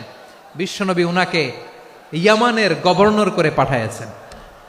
বলেছেন, ইন্নাকা তা'তি কওমান আহলা কিতাব, এমন গোষ্ঠীর কাছে যাবা এরা ইহুদি নাসারা, আগে শাহাদা পড়লে এরপরে নামাজের দাওয়াত দিও, নামাজ পড়লে যাকাতের দাওয়াত দিও। গভর্নরের অ্যাটিটিউড যেমন থাকে তেমন অ্যাটিটিউড ধরে রেখো। সুবহানাল্লাহ পড়েন। তাহলে মুআয ইবনে জাবালকে দিয়ে বিশ্বনবী কবিতা লেখায় নাই, চিঠি লেখায় নাই, আজান দেওয়ায় নাই। সুবহানাল্লাহ পড়বেন না? সব শেষ সাহাবী বলি আবু হুরায়রা রাদিয়াল্লাহু তাআলা আনহু, বিড়ালের বাবা, কি করতেন? খালি হাদিস মুখস্থ করতেন। উনি বলতেন, আলজামু রাসূলুল্লাহ আলা মিল ইবাতনি, আমার শুধু পেটের ক্ষুধার বন্দোবস্ত হইলে আমি নবীর সঙ্গ ছাড়তাম না। আমার আনসার সাহাবারা ক্ষেত খামারের কাজ করতো, আমার মুহাজির সাহাবারা ব্যবসা করতো, আর আমি নবীর সাথে সাথে থাকতাম। শুধু সকাল বিকাল দুই বেলা যদি আমার খাবারের বন্দোবস্ত হয় আমি আর নবীর লক ছাড়ি না। সুবহানাল্লাহ কইবেন না? 5374টা হাদিস তিনি বর্ণনা করেছেন। সবচেয়ে বেশি হাদিস বর্ণনাকারী সাহাবী। হাদিস প্রিজার্ভেশনের কাজে বিশ্বনবী ওনাকে কাজে লাগিয়েছেন। উনি একদিন বলেন, ইয়া রাসূলুল্লাহ আসমাউ মিনকা কাসীরান ফালা আহফাজু, নবী অনেক কথা শুনি আমার মনে থাকে না। বিষ্ণু বললেন, তাই? উবসুত রিদাক, তোমার চাদরটা বিছাও। আবু হুরায়রা বিছালেন, বিশ্বনবী হাত বুলায় দিলেন, এরপরে অনেক হাদিস বর্ণনা করলেন। আবু হুরায়রা বলে, তারপর থেকে বিশ্বনবী যাই বর্ণনা করে আমি শুনি আর একটাও বলি না। এখন সুবহানাল্লাহ। বিশ্বনবী ওনাকে হাদিস প্রিজার্ভেশন, নবীর এই যে লক্ষ্য হাদিস প্রিজার্ভেশনের এই দায়িত্ব দিয়েছেন সাইয়েদনা আবু হুরায়রা রাদিয়াল্লাহু তাআলা আনহুকে। প্রিয় ভাইরা, তাহলে 10 জন সাহাবীর কথা যে বললাম, আপনারা কি খেয়াল করেছেন কত বড় ট্যালেন্ট হান্টার, চৌকস ট্যালেন্ট হান্টার ছিল আমার নবী। এক একজনের এক এক ট্যালেন্ট, এক এক কাজে অ্যাসাইন করেছেন, এক একজনকে এক এক দায়িত্ব দিয়েছেন, এক একজনের প্রতিভাকে এক একভাবে বিকশিত হওয়ার সুযোগ দিয়েছেন। আওয়াজ করে বলেন ঠিক কি না? এখন আমার পর্দার আড়ালে আমার মায়েরা বলবে, এতগুলো পুরুষ সাহাবীর কথা বললো, নারী সাহাবীরা কি কিছু করে নাই? হ্যাঁ, একজন নারী সাহাবীর কথা বলে মোনাজাত হবে, দোয়া ছাড়া কেউ যাব না। রুফাইদা আল আসলামিয়া রাদিয়াল্লাহু তাআলা আনহা, ওনার বাবার নাম সাআদ আল আসলামি। বিশ্বনবী কি খেয়াল করলেন দেখেন, সাআদ ছিল মদিনার বড় ডাক্তার। এই নারী সাহাবী রুফাইদা বাবার কাছ থেকে চিকিৎসা বিদ্যা শিখেছেন। যখন শিখছে বিশ্বনবী দেখলেন, আমার তো প্রতি সপ্তাহে সপ্তাহে যুদ্ধে আহত সাহাবীদের সেবা দিবে কে? বিশ্বনবী রুফাইদাকে বললেন, রুফাইদা তুমি মসজিদে নববীর পাশে একটা মেডিকেল ক্যাম্প করো। এই যে সাকিনা আদ্দিন মেডিকেলের আমার ছাত্রী বন্ধুরা, শুনে রাখো, তোমাদের আইকন হচ্ছে এই রুফাইদা আল আসলামিয়া। বিশ্বনবীর ডিরেকশন অনুযায়ী তিনি মসজিদে নববীর পাশে একটা মেডিকেল ক্যাম্প করলেন এবং আহত সাহাবাদের চিকিৎসা উনি ওনার টিম নিয়ে দিতেন।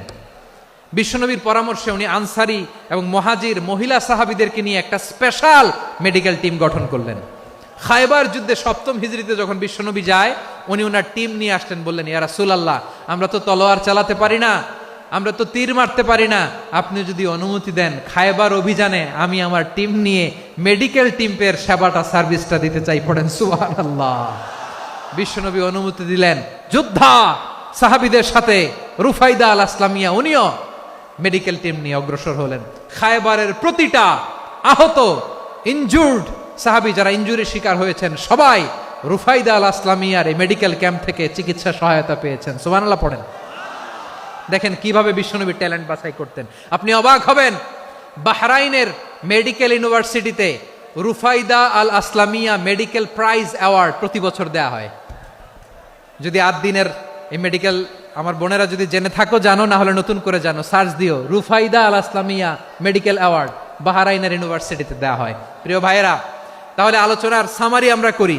বিশ্বনবী যেভাবে হিউম্যান রিসোর্সকে ম্যানেজ করেছেন, যার যেখানে প্রতিভা কাজে লাগিয়েছেন, আমরাও যদি করি আমাদের বাংলাদেশের চিত্র আমরা পাল্টে যেতে পারবো।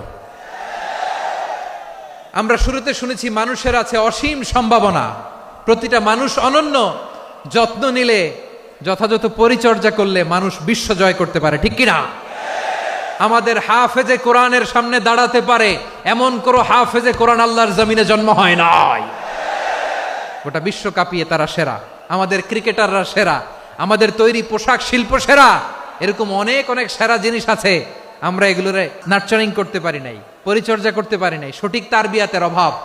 তাহলে মানুষের অসীম সম্ভাবনাকে কাজে লাগাতে হবে, ঠিক কিনা বলেন? ইউনুস গভর্নমেন্টকে আমি বলবো, অল্প সময়ের জন্য আপনারা এসেছেন, সংস্কারও করতে হবে, আবার নির্বাচনও করতে হবে। সব সংস্কার হতে করতে পারবেন না, যতটুকু পারবেন এর মধ্যে আমাদের যে হিউজ ম্যান পাওয়ার, আমাদের যে মানব সম্পদ, হিউম্যান রিসোর্স, এটাকে ডেভেলপ করে আপনাদের যেতে হবে। যেটা পারবেন না সেটাকে পরবর্তী নির্বাচিত গভর্নমেন্টের কাছে রেখে যেতে হবে, যে তারা যেন করে, তাদের কাছে আপনারা এটা রেখে যাবেন। তাহলে মানুষ চাইলে বিশ্ব জয় করতে পারে, আর মানুষকে হারাতে পারে কেউ? আল্লাহ আমাদেরকে জনসংখ্যা দিয়েছেন প্রিয় ভাইয়েরা, এই জনসংখ্যা অনেক বড় সম্পদ, এটা আমাদের জন্য অভিশাপ নয়, আশীর্বাদ। আমাদের জনসংখ্যাকে যদি আমরা জনশক্তিতে রূপান্তর করতে পারি, আজকে বাংলাদেশ যে অবস্থানে দাঁড়িয়ে আছে, বাংলাদেশ তার 20 গুণ উন্নতির শিখরে চলে যাবে। চিল্লায় বলো ঠিক কিনা? আমাদের শ্রমিক ভাইয়েরা বাইরে কাজ করে, আমাদের শ্রমজীবী ভাইয়েরা, প্রবাসীরা, তাদের ব্যাপারে গুরুত্ব দিতে হবে। আমাদের শ্রমের দাম সবচেয়ে কম, সবচেয়ে কম। তারা এম্বাসিতে গুরুত্ব পায় না, এয়ারপোর্টে গুরুত্ব পায় না, এই সরকার অবশ্য তাদেরকে অনেক গুরুত্ব দিচ্ছে। আমাদের অদক্ষ শ্রমিককে যখন আমরা দুবাই পাঠাই অল্প বেতন পায়, কিন্তু ইন্ডিয়ানরা দক্ষ শ্রমিক পাঠাইলে তার 3 গুণ বেতন পায়। আমরা আমাদের শ্রমিকদেরকে অদক্ষ ভাবে আর পাঠাতে চাই না, দক্ষ শ্রমিক পাঠিয়ে আমরা রেমিটেন্সের বন্যা বইয়ে দেব। তাদেরকে সবচেয়ে গুরুত্ব দিতে হবে। আমরা পেয়েছি ফ্রিডম ফাইটার, মুক্তিযোদ্ধা, আর আমার প্রবাসী ভাইরা হচ্ছে রেমিটেন্স ফাইটার। জোরে বলো ঠিক কিনা? তাহলে আমাদের এই জনশক্তিকে জনসম্পদে ট্রান্সফর্ম করতে হবে। সরকার জনগণকে এভাবে পলিশ করতে হবে। মা বাবারা ছেলে মেয়েদের মধ্যে কার কোন যোগ্যতা তাকে ওইভাবে কাজে লাগাতে হবে। সবার এ প্লাস পাওয়ার কোনো দরকার নাই। আমাদের দেশে একটা টেন্ডেন্সি আছে, পরীক্ষায় এ প্লাস না পাইলে কই তুই কি করলি, পাশের বাড়ির ছেলে এ প্লাস পাইছে, যা ওর পা ধোয়া পানি খা। খাওয়া নাই, এগুলার খাওয়া নাই, ওরে আল্লাহ এ প্লাস পাওয়ার জন্য বানাইছে, আর আপনার ছেলেকে এই এ প্লাস গুলারে নিয়ন্ত্রণ করার জন্য আল্লাহ বানাইছে। ওকে দিয়ে আল্লাহ কি করবে আপনি জানেনই না। একটা এ প্লাস, একটা এ গ্রেড একটা মানুষের জীবনকে ঠিক করে দিতে পারে না। আপনার ছেলেকে আল্লাহ অন্যদিকে যোগ্যতা দিয়েছে, ওদের মনোবল ভাঙবেন না, খবরদার। যাকে দিয়ে যেটা হবে তাকে দিয়ে সেটা করতে হবে, তার প্রতিভাকে সেভাবে কাজে লাগাতে হবে। তাহলে আমাদের এই জনসংখ্যা জনসম্পদে রূপান্তরিত হবে। আমাদের সরকারের তত্ত্বাবধানে আমাদের 18 কোটি জনগণ দক্ষ জনশক্তিতে রূপান্তরিত হোক, আমরা চাই কি চাই না? আমরা ভালো মানুষ, শ্রেষ্ঠ মানুষ হতে চাই কি চাই না? ওই জাপানিজদের মতো সৎ, ওই ইউরোপিয়ানদের মতো কালচার্ড, আমাদেরকে আল্লাহ তাআলা কোরআন সুন্নাহ অনেক কিছু দিয়েছেন। যেহেতু বর্তমানে আমরা দেখছি তারা সৎ, তাদের মধ্যে ভ্যালিউ আছে, সেগুলো আমাদের মধ্যে আনার দরকার আছে না নাই? আর ইসলাম দিয়ে আমাদের জীবনকে সাজাতে হবে, ইসলাম দিয়ে আমার পরিবারকে সাজাতে হবে। ইসলাম থেকে, কোরআন থেকে প্রেসক্রিপশন না নিলে জীবন সুন্দর হবে না। কোরআন থেকে প্রেসক্রিপশন না নিলে সমাজ সুন্দর হবে না। কোরআনের প্রেসক্রিপশন না মানলে রাষ্ট্র সুন্দর হবে না। কোরআনের প্রেসক্রিপশন অ্যাপ্লাই না করলে শুধু দুর্নীতি দমন কমিশন দিয়ে দুর্নীতি বন্ধ করা যাবে না। এজন্য কোরআনের আইন আমরা চাই কি চাই না? প্রিয় ভাইয়েরা, হিউম্যান রিসোর্স ডেভেলপমেন্ট, মানব সম্পদের উন্নয়ন, আমাদের সরকার যেন এদিকে নজর দেয়। আমরা যেন এই ব্যাপারে যত্নবান হয়ে উঠি। যাকে আল্লাহ যে যোগ্যতা দিয়েছে, এই যোগ্যতা দিয়ে আমরা যেন ইসলামের জন্য, দেশের জন্য কাজ করি। আমরা যেন আমাদের স্কিল ডেভেলপ করি, আমাদের পটেনশিয়ালকে ডেভেলপ করি। মোরালিটি, ভ্যালিউজ নিয়ে শায়েখ আহমদুল্লাহ আলোচনা করেছেন, এগুলো দিয়ে যেন আমরা আমাদেরকে সাজাই। আল্লাহ তাআলা আমাদের দেশকে তুমি নিরাপদ করো, আমরা পড়ি আমিন। আল্লাহ আমার 18 কোটি জনগণকে তুমি জনশক্তিতে রূপান্তরিত করো, আমিন। আল্লাহ আমরা হাতে হাত রেখে কাঁধে কাঁধ মিলিয়ে ভাইয়ে ভাইয়ে যেন এই দেশকে গড়তে পারি, আল্লাহ তুমি তৌফিক দান করো, আমরা পড়ি আমিন। আসুন আমরা আমাদের জনসংখ্যাকে জনসম্পদে ট্রান্সফর্ম করি। আমাদের জনসংখ্যাকে আমরা যেন জনশক্তিতে রূপান্তরিত করি। জনসংখ্যাকে ট্রান্সফর্ম করে জনশক্তি দিয়ে আমরা যেন আগামীর বাংলাদেশ, স্বাধীন বাংলাদেশ 2.0 কে গড়ে তুলি। আল্লাহ তাআলা আমাদের সবাইকে কথাগুলো বোঝার, আমল করার তৌফিক দান করুন। হাযা মা ইনদি ওয়াল ইলমু ইনদাল্লাহ আলাইহি তাওয়াক্কালতু ওয়া ইলাইহি উনীব। সুবহানাকাল্লাহুম্মা বিহামদিকা আশহাদু আল্লা ইলাহা ইল্লা আনতা আস্তাগফিরুকা ওয়া আতুবু ইলাইক।